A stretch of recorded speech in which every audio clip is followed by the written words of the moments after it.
Emma Gольдман, the famous anarchist leader, has returned to the United States after an exile of 15 years.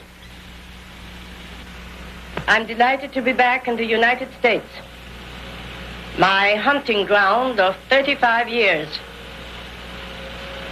The country where I had my innings in the social and economic struggle, and where I decided to devote myself to the presentation of anarchism as social philosophy which aims at the emancipation, economic, social, political, and spiritual of the human race.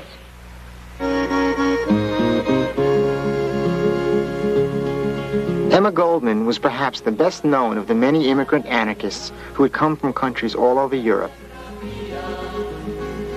Italians, Russians, Germans, and Spaniards had been converted to the ideas of anarchism, first preached by the Russians Michael Bakunin and Peter Kropotkin. The immigrant anarchists envisioned a world without leaders, a system of mutual aid made up of interlocking federations and communes. The anarchists hoped their persistent educational efforts would pay off when the working classes would spontaneously rise up and overthrow their oppressors. These immigrants created a whole self-contained culture with their own schools, colonies, newspapers, and publications.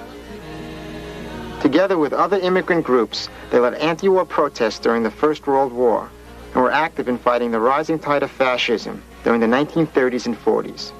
And they were also the prime targets of government repression, earmarked for wholesale arrests, deportation, and lifelong harassment.